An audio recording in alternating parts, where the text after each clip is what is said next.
lead the conversation, I do just want to say thank you to the DC Public Library Foundation, which supports programs like this with funding for book giveaways and author fees and all that good stuff that make this rich programming happen. We're very happy to have this series with Lupita Aquino begin. She's been a good friend to DC Public Library for a long time. I think a lot of us noticed all the good things she was doing online to celebrate reading and bring people together around authors and reading and hearing from authors about their books. And we're so glad to work with her on this series, La Comunidad Reads. She's going to have a fabulous conversation with Alejandra right now, but on September 9th, same location, same time, she's going to be here with John Maria Arias, right? Yeah, John Manuel Arias. John Manuel, sorry. And so we're excited to have this series go on through September and October. So keep an eye out for that and please join. But with that, everyone please welcome Lupita Aquino and Alejandra Oliva. Thank you so much. Yes, before we kick off, I just want to again thank you to the DC Public Library and the DC Public Foundation for making this possible and for partnering with me. Alejandra, thank you so much for being here. And you all, thank you for coming. Like, you know, this programming only is possible because people are interested and they come and they join us, these conversations that I think are really important to move a lot of things forward. So I'm going to introduce Alejandra Oliva, who I am a big fan of. She's an essayist, translator, immigrant justice advocate, and embroiderer. She is a recipient of the 2022 Creative Nonfiction Whitten Grant. Her writing has been included in the Best American Travel Writing 2020, was nominated for the Pushcart Prize, and was honored with an Aspen Summer Awards Emerging Writers Fellowship. She was the Frank Fellow at the Yale Whitney Humanitarian Center in 2022. Can we have a round of applause for Alejandra, everybody?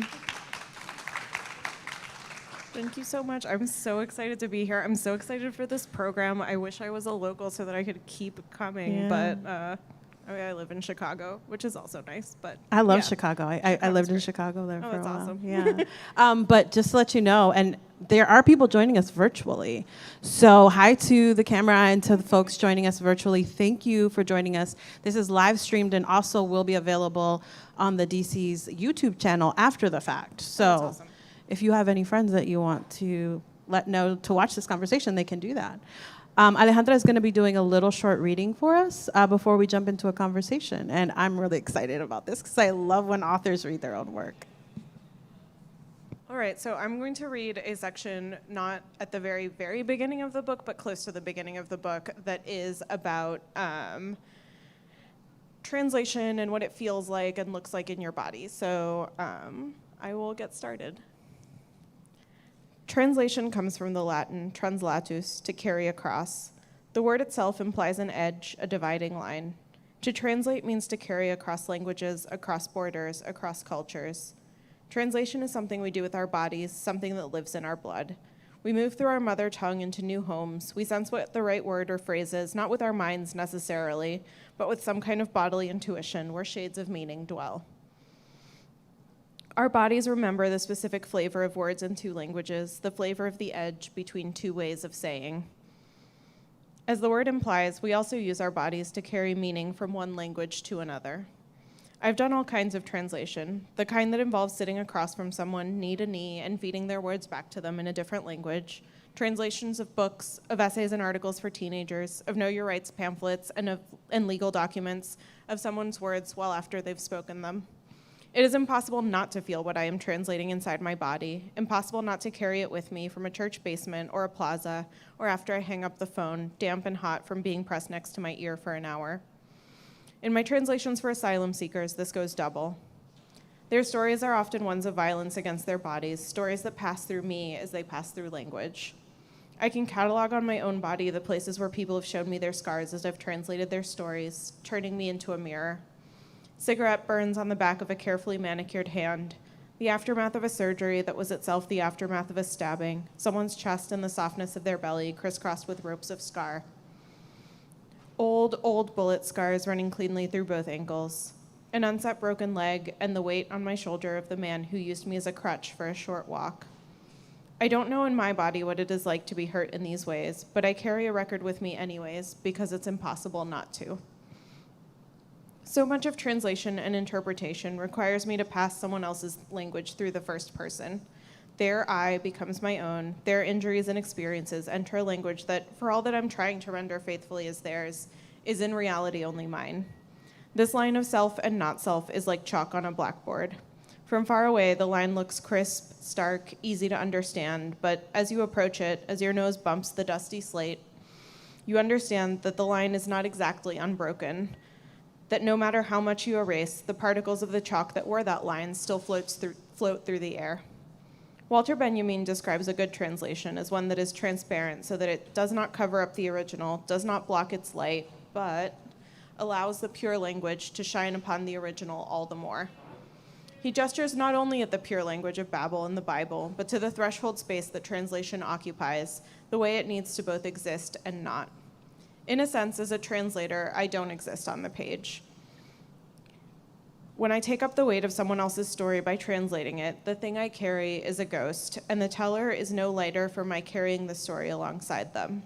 It's in feeling the weight of the story that I can transmit it to you also, which is why I try, and why I try to erase myself in the process, so that you might read someone's words that I have translated and be reminded of your mother or your aunt or your sister, your neighbors and friends, forgetting the step in the middle. I aim to become invisible because then this asylum seeker is speaking directly to you, and you have no choice but to listen. Thank you. Thank you so much for that reading and for doing that reading for us.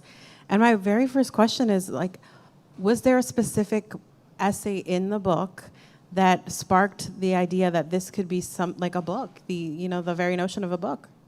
That is a good question. I like to think of the book as like one big argument and one big essay, but in reality, it started out as a bunch of essays that sort of got super glued together into one big argument and one big essay. And I think sometimes you can sort of see the super glue, and other times it works better as a like single arc of argument. And I think that there was one essay, the traces of which are only a little bit in the book still, that I wrote for grad school, that was about ritual in the church, so like communion specifically, in the way that we do this thing over and over again. And it brings us closer to our community, and it brings us closer to God, and it is this thing that happens every time, and how that was similar in a lot of ways to translation, which is this thing that we keep doing over and over again. And the mistakes that we make in it are both very indicative of like who we are as people. Like, sometimes, you're gonna spill the wine as you're pouring things because you're not a perfect person. And sometimes you're going to like make a little mistake in your translation, or you're gonna use a word where like another word would have been maybe like more correct or more like specific, but in reality, it just shows like who you are and how your brain works. And I feel like that was the moment when I was like, this thing that I've been working on, which is translation in these very like social justice settings and these very like immigration places, actually has a lot to do with the things I've been studying in grad school and divinity school, these things that I have been thinking about as far as like how we do justice and the different ways that we like keep showing up every day to do justice. And translation, and like it was kind of this thing that I wrote where I was like, oh, all of these things that I have been thinking about belong in the same bucket and have things to say to each other. And so that is kind of the first thing that I wrote where I was like, oh, this might be a book, and let me see all the different ways that I can like bring things into it to talk to each other. Yeah, and the way you organize it, it does like I asked that question because I was curious about like the beginnings of the book, but the way that it reads, it does read like this full arc, and the way you organize it is it's separated into 3 parts. And for those of us who haven't had or for those of you who haven't had a chance to quite yet get into the book, could you talk to us about the organization of the book? The 3 parts are specifically lists like a location and also like a date. Could you talk to us about that? Yeah, so the 3 parts of the book are a location, a date, and then kind of a metaphor also that goes along with it. Excellent. So the first part is Tijuana in January of 2019, where I spent a week or so doing accompaniment work with people who were getting ready to cross the border, and was not my first time doing like immigration volunteer work, but was sort of the earliest along I had encountered anyone in their particular journey, because these were people who were getting ready to cross the border. They were getting ready to go into the whole bureaucratic mess that is the US immigration system. And so it is first because it is first in like people's journeys, and the metaphor I have for that is where the book gets its title. It's rivers, and while there is not a river at the US-Mexico border in Tijuana, there is a river along a lot of other parts of the US-Mexico border. It's a river that's been in the news a lot lately with Greg Abbott's installation of deterrent policies that have resulted in the deaths of at least 2 people that we know of, if not more. And the Rio Grande, the Rio Bravo, is also this place where people have lived for centuries, pre-colonization. It has been the site of communities and commerce and travel, and yet now we think of it as this like kind of violent no man's land in the middle of this like inhospitable terrain, when in reality it's actually a place where things have grown and flourished, and people have been able to talk to each other across its banks and down its length in a way that we don't really think about today. And then part 2 is set earlier than this, in probably the summer of, like starting in January through like the end of 2017. And that's when I first got my start doing immigration work, and it was at a pro se clinic in a church basement in New York City. And for those of you who don't speak lawyer, pro se means on behalf of yourself, or kind of on your own. And it was for people who were going to represent themselves in asylum court as they were preparing to ask for asylum from the US government. And so in order to apply for asylum, you have to fill out this form within a year of your arrival into the United States called the I-589. And the I-589 is like the worst tax form you've ever filled out. It starts out by being like, what's your name, what's your address, what's your A number or your alien number, which is like the horrible thing that they call what they give you as like an identifier number, like instead of a social security number, basically you get an alien number. And then it's like, who are all your siblings and where do they live? What political parties have you ever been affiliated with in your entire life? And then you get to the really difficult part of the form, and it asks things like,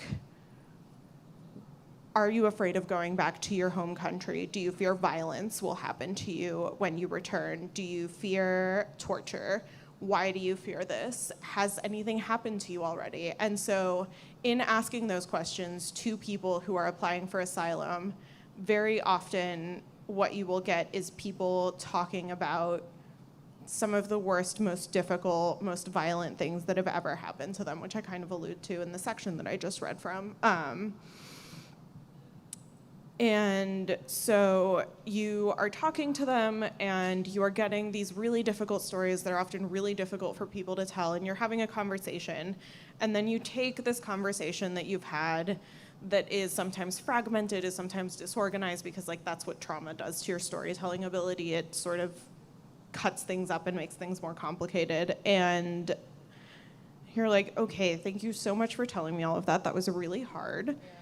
Now I'm going to take what you told me and like pack it down, transfer it into another language, and like cut it up into tiny little pieces to fit a box that fits this very small amount of language. And that's the thing that's going to get turned in, and that's going to be the thing that you can provide to the US government. And so that process is a process of translation, but it's also one of honestly like incredible bureaucratic violence, where you're forcing people to like recount, relive, re-encounter their trauma in all of these really serious ways, and then like completely disrespecting it and being like, okay, cool, just tell me the worst things that happened, and those are like the 2 sentences that I'm going to write down, because that's as much as we care about you, and that's as much space as we have to give you. And when you're helping fill out that form, you are kind of complicit in that, and you're kind of part of that, and you can try and do it as gently and as respectfully as you want, but it's still like the reality of the form that you have to fill out. And so Section 2 kind of talks about that and contends with that, and also deals with food, because after the clinic, every time we would sit down together and have like soup, and we would chat, and it was, you know, this meal is this space where you are, like, it's a thing you do with people you love. You eat with like family, and you eat with friends, and it's a way to make community with someone. But also our food systems here in the United States are incredibly dependent on immigrant labor from like top to bottom, and are often incredibly exploitative. Again, to bring it back to the news, we've seen a ton of like kids who are working in meat packing plants, often immigrant kids, undocumented kids, because I actually like really don't know why that is a thing that is allowed to happen, other than like labor exploitation and like needing to have a cheap chicken and cheap beef and stuff. And then part 3 takes place kind of in the carceral system surrounding the immigration system. So both in an immigration courtroom where I was doing court observation, and at a detention center where I did a site visit as part of my job in like the immigration world, just kind of observing what the conditions there were like. And also like, we talk about immigration detention, we all like sort of know what it means, but seeing like the reality and the real physical lived experience of the people who spend time in these places, and seeing what that actually looks like. You know, the fact that everyone's in a room as big as this one, but with bunks like stacked up and no privacy, and the lights going on at crazy hours, and horrible meals coming in at like, again, weird hours, and really no control over their own lives, and like no ability to have like make any decisions about themselves and the time that they've made, all for, you know, daring to come into this country and ask for help. And so that's kind of what Section 3 focuses on, is sort of the carceral system and walls. And Yeah. I was struck by so much in your book. I don't know if you can see from here, like I've underlined and marked this thing up. I've read it so many times, different passages. I think what struck me the most about it was the way that you're so open and vulnerable about whether or not you're helping, right? You're contributing, and you're dealing with these feelings that you're part of a system in which, you know, you're basically, it's just, is it helpful? Is it not? And you're navigating that. And so I'm just curious about how did you deal with writing and navigating that, like past, but also present, you know, that you were part of?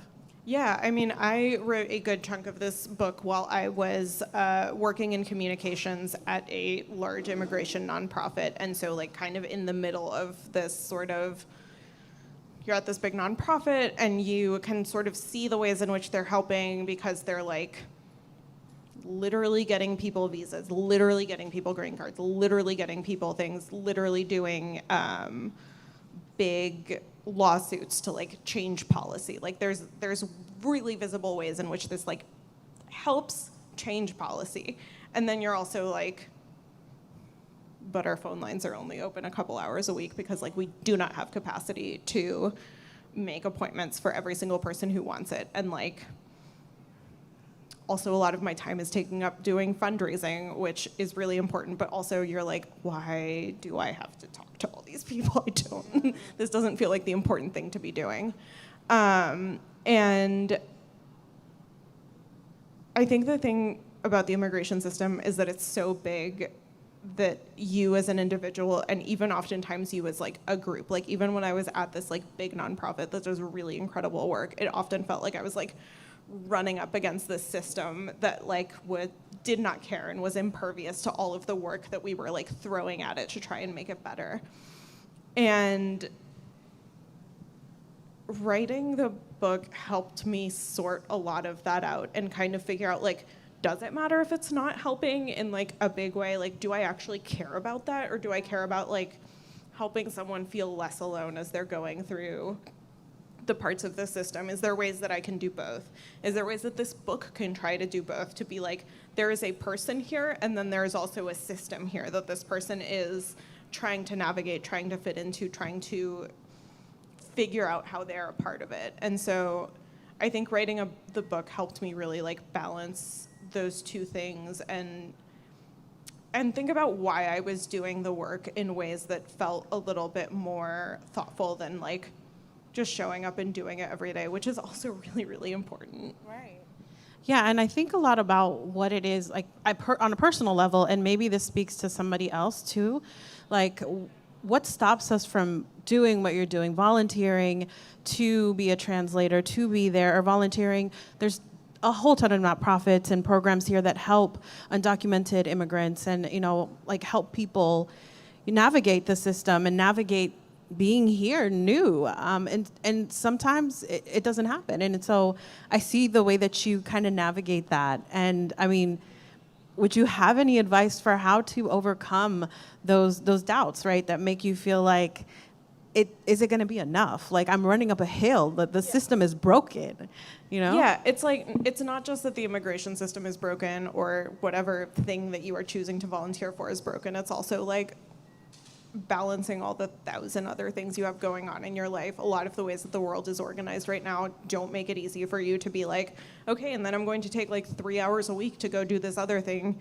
because like you're working to feed your family and you are trying to actually spend time with that family that you have spent so long trying to feed, and like all of this other stuff. And so it's really hard to then be like, and on top of that, I am going to go and it's going to make a difference, and I am going to feel some kind of way about it. Like, it's really hard to overcome all these barriers. But I think that the thing about any one of these systems is that it doesn't have to be 3 hours a week. It can be like calling someone on the phone and doing that. It can be letter writing. You could get a pen pal.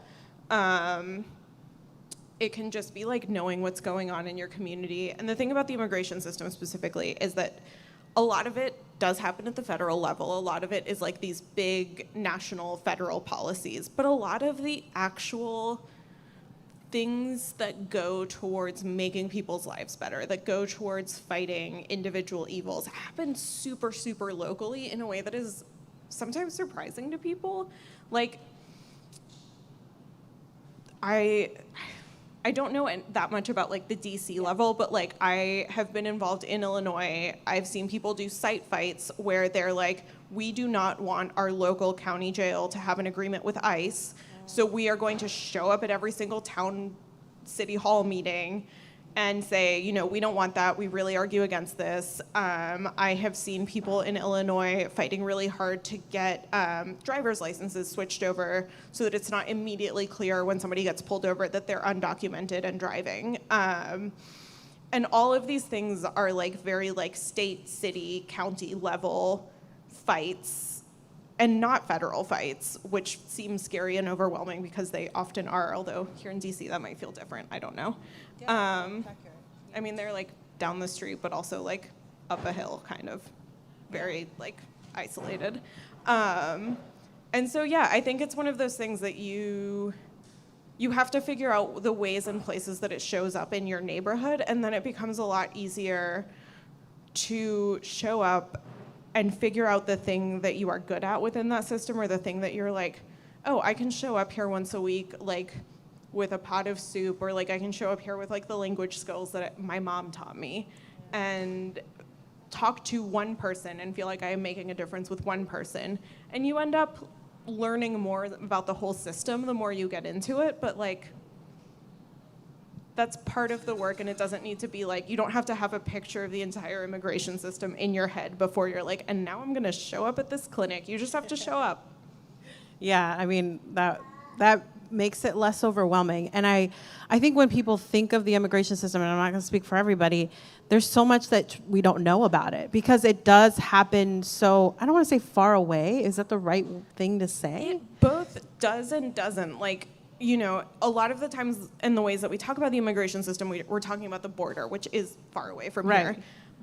And it also does happen in our communities, but also like sometimes like far out of the way. Like you might not know that, you know, your local jail has a partnership with ICE, or that your local police force has an agreement with ICE that anyone that they pick up that is undocumented then gets transferred over to them. Like all these things are sort of kept out of the main view, and they're kept out of the sort of like knowledge of how cities and governments work in a way that feels far away, but like actually isn't. Also, a lot of detention centers are like actually very far away from like where most people live. And so it's hard to keep those in view. Yeah, and I did find interesting that some of the detention centers are in places that people would never know that are in plain sight, too. And I think that distance of like you don't know what that is part of the problem. Yeah. And I don't know if that's appropriate to say. I think that makes sense. There are really good tools online for seeing sort of where things are. I believe it's Freedom for Immigrants has a map of all of the detention centers across the country, current as of, I think, 2017 or 18, which is both like useful to see, but also has gone out of date in like a couple of specific places because there's been a lot of openings and closings sort of with the administration changes. But there are ways that you can look it up, but even then, like this map, this one big resource is out of date, and it can be hard to know whether like your community immediately right now has one of these places. So yeah, I think it's fair to say that it's like, yeah, I mean, I just think about how so many people don't know where they are, and they don't know what happens in them. yeah, You know, and a lot of times the only time we know that is when we have these like clickbait headlines, right? Or we have really terrible releasings of audios, and like it's a lot of it is pushed by the media, you know? And how do you feel about how the media is portraying a lot of this stuff, and you know, as someone who was there? Yeah, I feel like the media is kind of somewhere in between, like it's almost not the media's job to cover, just be like, hey, by the way, did you know that there's a detention center like 60 miles outside of town and people are there and this is happening? Like, it is their job to do news, and so much of the immigration system is not news because it's just the way that we've been operating for years and years and years. And there are times that I think that our coverage, or coverage in general, is very general, and is very like numbers focused, or is very like, this abstract thing is happening in a place far away from you. And there are times that I wish it was much more personal and individual, but I do also think that there are some really phenomenal immigration reporters out there who are doing really good work and taking these big abstract seeming policies and saying, this is how it's made a difference in this person's life, and they are not the only one who has been affected in this specific way. So I think it's like a little bit of both. Yeah, and you're very open in the very beginning of your book about your hopes for the book, which do include like having people see this on an individual level. And I've heard you like talk about that in interviews. So I'm curious if you could talk about it here a little bit, like not seeing it as quantity. There's so many people seeking refuge here in the US, but more so on the individual level. Yeah, I feel like when we talk about immigration, we talk about numbers. We are often talking about a whole lot of other things that are not actually immigration. We're actually secretly talking about like the economy and jobs and like white nationalism and replacement theory and all of these other things that we're like, we're not talking about that. We're just saying that like 10,000 people have come to DC in the last year or whatever. And nope, that's white nationalism, sorry. And also it's not like 10,000 strangers or like enemy combatants. It's 10,000 people who are part of families. It's 10,000 people who are individuals who have hopes and dreams and like care a lot about weird things. I did an interview with someone a little while ago, and like we talked about her migration journey, and we talked about like everything that she had gone through.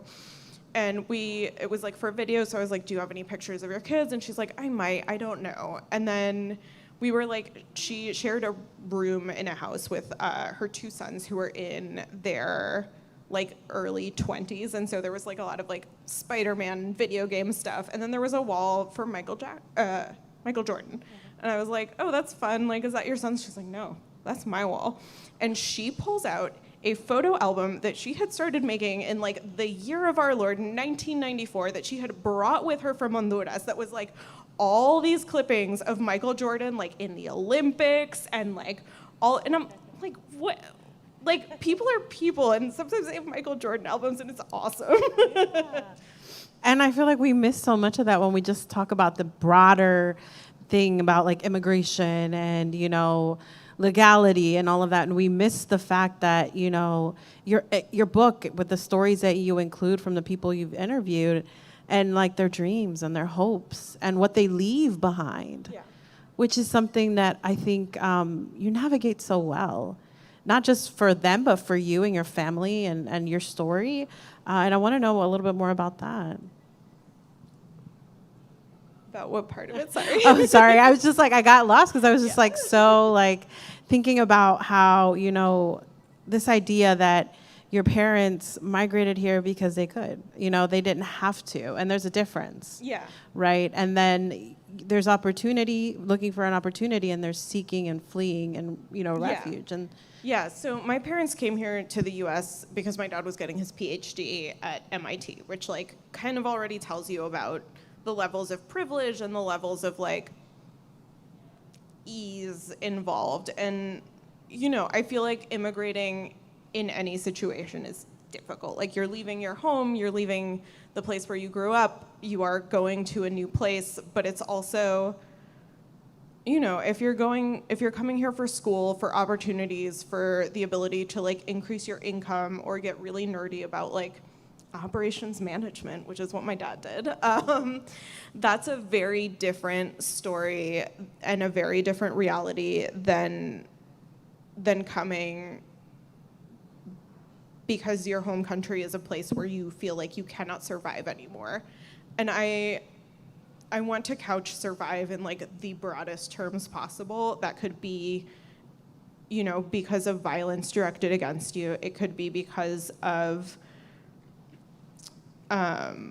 just like an inability to make a living because your land is not as, you know, giving as it has been for the generations before you, and you are unable to grow things because of changing climate patterns.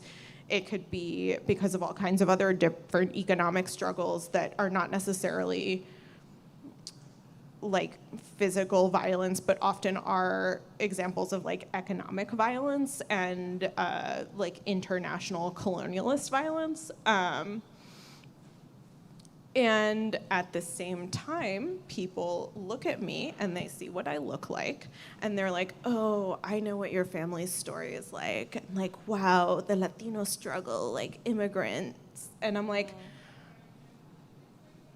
yes, but no. And like, the story that I'm coming into this conversation, this activism with, is not the same story that people who are asylum seekers or DACA recipients or, you know, any other number of people are coming into. And it feels really important to say, you know, I have so much solidarity, I have so much like desire to stand with them and feel a kinship that is based on a shared language and a shared culture, but that does not mean that we share a story. That does not mean that we share levels of privilege. That does not mean that you can look at any random family off the street and be like, well, why haven't you, you know, achieved the American dream? Like, that's not how that works at all. But a lot of people sort of like flatten the entire like Latino experience into these stories of like immigration and like very specific kinds of hardship. And I think that does us so much harm too. I mean, I think of it as a reckoning that's needed because, yeah, there is a hardship that comes with being Latino, right? In the U.S., there is definitely xenophobia. You know, there's racism. There's so many layers to hardships that Latinos can experience. But at the end of the day, like unpacking the privilege that some of us are navigating and have is something that I think is necessary too. Yeah, and it felt like talking about that in the book also felt like the only honest way that I could like tell this story is to like explain where I'm standing in relation to it and what I'm coming into it with and like the misunderstandings and, you know, misconceptions that I started realizing were wrong sort of as I did this work, but that were very much a product of like the privilege that I had and all of these different things that went into my earlier understanding of how the immigration system works. Yeah, and I think a lot about like how we're sitting here, we get to talk about this, you know, like that and inherently is like a privilege, right? And I also think about how we exist in two languages, English and Spanish, but not only like as a whole Latino community, which we cannot umbrella under one term. Yes. We're multiple languages. Yes. You know, and so how do you feel about like how quickly things are translated or not translated, especially by Latinos writing in English to Spanish? Because I feel like we're missing so much of that in our community. Yeah, do you mean like literally like the translation? Yeah, of, your like, book the translation. Yeah, that has been frustrating. Yeah.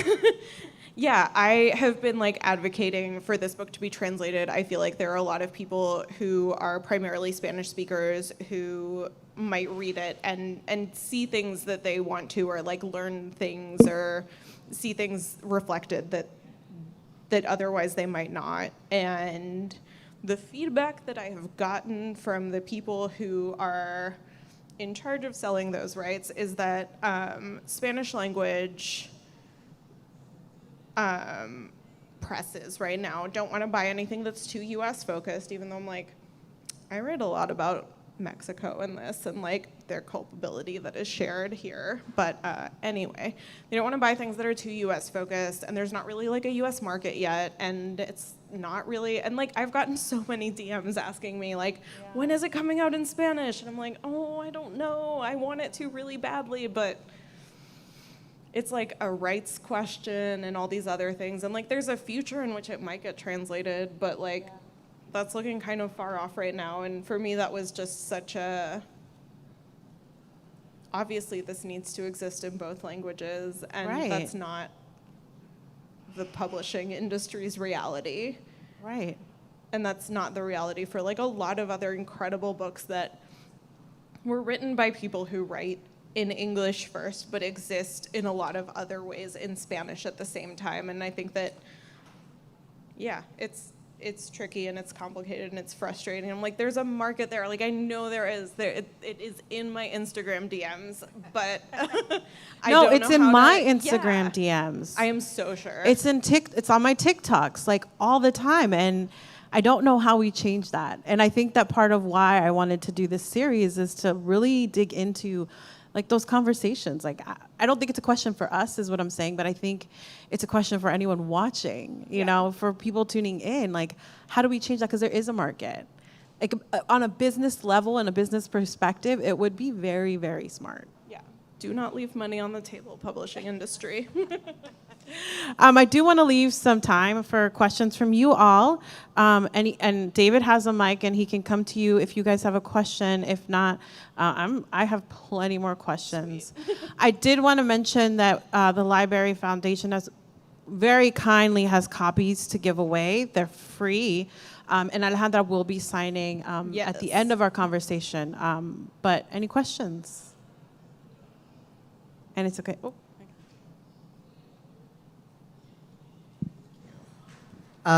Thank you so much for doing this. I'm really, really excited about this program. I've been cheering it on. Lupita, you kind of mentioned it a bit, but in the book you do talk about how like living between both languages, and I forget, you're volunteering, and you saw this person you were so enamored with using querido and like cariño, right? And you're like, oh, I need to start doing that. I need to stop being so. I don't think you say robotic, but like, so, you know, like I need to add that element. And you tried, and you failed, and then but you added your own twist. And I was just curious because. It just seemed to also be a theme that comes up a lot, where you're like, oh, like, you know, my mom even said I was softer in Spanish than what I am in English, and I'm just curious to kind of see how you relate in both languages and how that has influenced you becoming a writer and a translator to like present day. So. Ooh, I love that question. Thank you. I love your books. Thank you. Yeah, so I feel like at least Spanish is this language of like my family and home and these people that I love and who love me. And like that is the main place that I've spoken Spanish throughout my life up until the point that I was doing like all of this immigration work. It was this really intimate, family-based, like loving language. And I don't know if it's because of that or because this is like a Latino culture thing, but like this whole like querida, mi amor, like all these little like terms of endearment that got like sprinkled in feel like such a part of the language that like my family doesn't always use, like especially like my immediate family, like my mom doesn't use that, my dad doesn't really do that, but like you start talking about aunts, grandmothers, there's a lot more of that coming in. And I feel like even without that, like, just because it's, like, by virtue of it being my mom that's speaking to me in Spanish, it is a language that feels warm and feels affectionate and feels like family and feels like home. And so when I started using it in these much more political spaces and these much more, like, difficult, complicated spaces, it also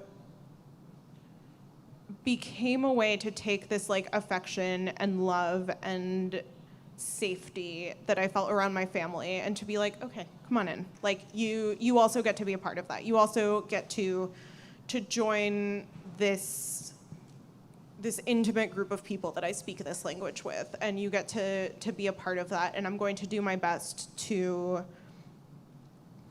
bring you into the same kind of safety that I feel around my family. And that's like both very sentimental and a little corny, but also feels like really true to the way that like, because I would find myself like extremely like feeling really, really warm towards the people that I was working with and feeling like, oh my God, they remind me so much of my family. They remind me so much of all these people I know and I love. And I was like, part of that is like, you know, you're sitting across from someone talking about really difficult things, like you're going to feel close to them because that's how it is. But another part of it, I think, is the language and like, is this realizing that like, that brings another level of affection and of warmth and of just like fellow feeling with folks. I hope that answers your question.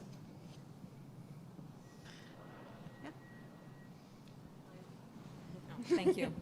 Well, first of all, thank you very much for being here and Thank you. for the book. I'm looking forward to reading it. Lots of questions, but I'm going to settle on one if I may.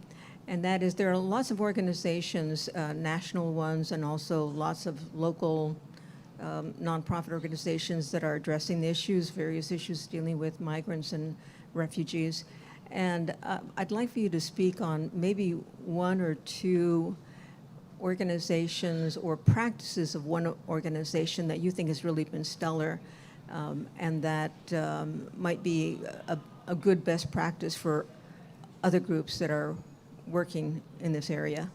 Yeah, that's a great question. I know here in DC, y'all are lucky enough to have a CARE Coalition, which is the Capital Area Immigrant, I don't know what R stands for, but they are really, really a phenomenal group. They do a little bit of legal, or they do a good amount of legal services and then a little bit of like advocacy. And I think that this is challenging because of like size and resources, but a lot of the really, really great organizations that are doing really good work have a foot in both the direct services and the wider advocacy worlds. I think that being able to keep a foot in both of those spheres means that you are both like scooping people out, helping them individually, getting them the resources, the things that they need. It also means that you can keep an eye out for like any weird things that are happening on a policy level or even just a practice level. Like there was a while where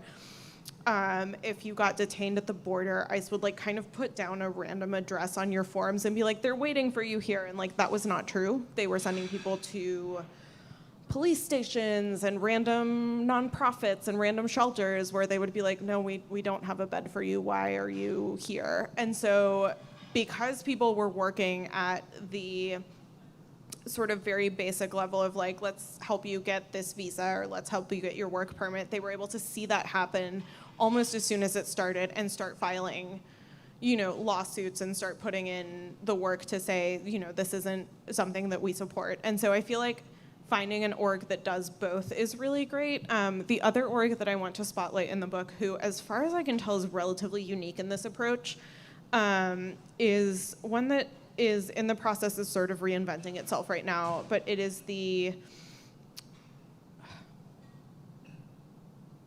Asylum, what is it? No. New Sanctuary Coalition, there we go, in New York. And I volunteered with their Pro Se clinic, which was a really, really radical model of helping people fill out asylum applications so that they could represent themselves in court. This is a relatively rare model because immigration and asylum cases particularly are really challenging, and it's not usually seen as good practice to let people do that without legal representation. At the same time, immigration organizations, legal service providers, pro bono attorneys cannot take on very many asylum applications because they take years to work through. And so capacity is incredibly limited, like across the entire immigration system. And so by opening up a pro se clinic where people can represent themselves, it gives people more time to find an attorney. It helps people file their initial paperwork. It helps people understand the system a little bit better as they navigate it for themselves, which is an incredibly powerful and empowering tool. And so I honestly don't know of very many other orgs who have implemented a pro se asylum clinic option, but I would love to see more of that.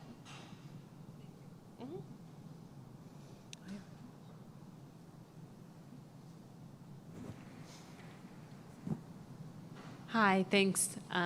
This is so great to hear again at the end of your book tour. Really like beautiful to hear how you're was among a couple people who were also here at my event last month at Potter's House. So it's really great to have you here again.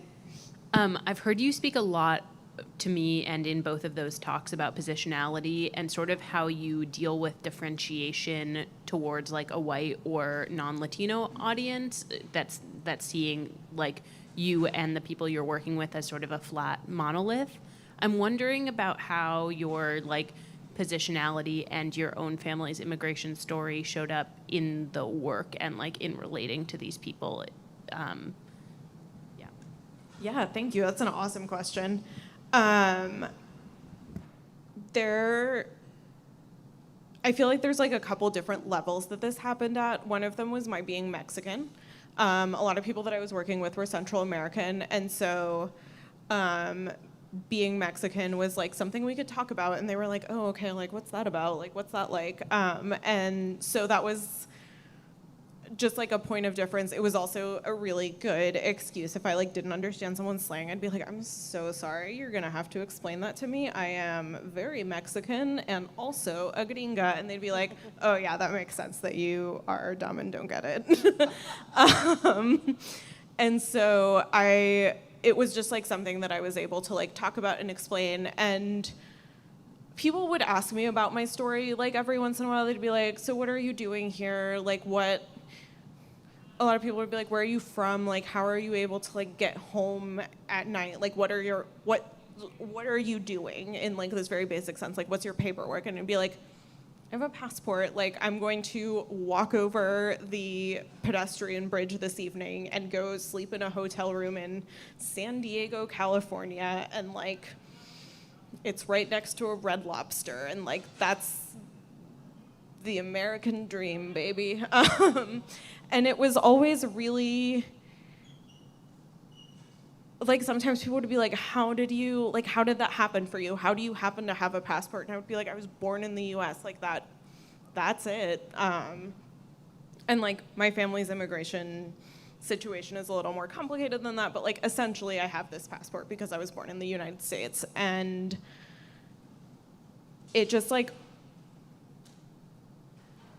constantly felt like this weird piece of trivia that also meant that I was on one side and they were on the other in this very like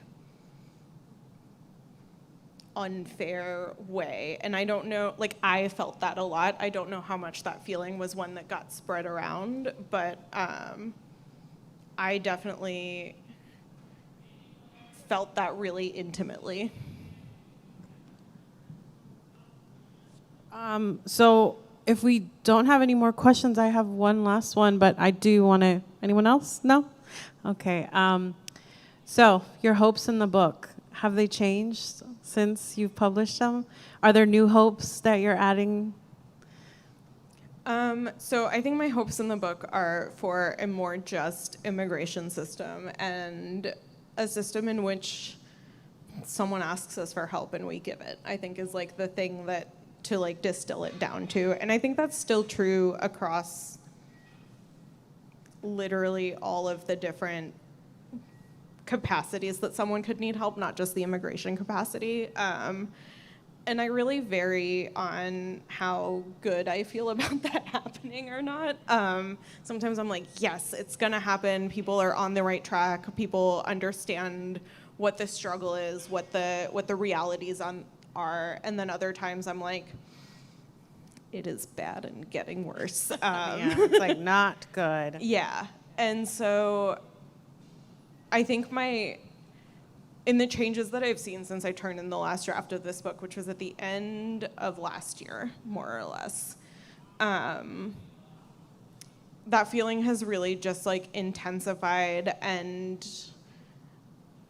gotten wider and felt more urgent than it had even as I was finishing the book.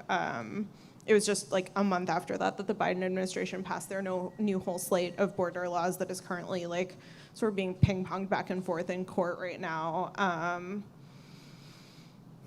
And that was a really frustrating moment to live through and also be like, oh, I wish I could put that in the book, but copy editor's gonna kill me if I do that. Paperback? Yeah, In maybe addition to the paperback? Ooh. Do it. Yeah, I'll send an email. But I think that is sort of where I have been locating a lot of my like hopes and dreams. I also, somebody asked me at one of these kinds of events a little while ago if they felt that the book like continued my activism in any way or if it continued to work, and I was like, yes, it does. I feel like my goal for the book is also to bring more people into, not just into awareness, but into action, because like you can be aware all you want, but it also has to feel like something that is achievable and changeable. And I feel like it does. And like my other hope is that this book like feels really dated relatively quickly. Like I want people to read this in 10 years and be like, what the hell were they doing? So yeah, that's my hope. Well, thank you so much for joining us. I am really, really honored. I loved your book so much. And thank you all for being here and joining us. And again, there are copies there. Alejandra will be signing them. Yes. So if you don't have a copy yet, feel free to go on over and get a copy. I really appreciate everyone being here. And we'll be back here September 9th with John Manuel Arias. The title of his book is Where There Was Fire. It's a phenomenal novel. It's got a little bit of magical realism, a lot of drama, but I can't speak to it enough. So please join us back then. And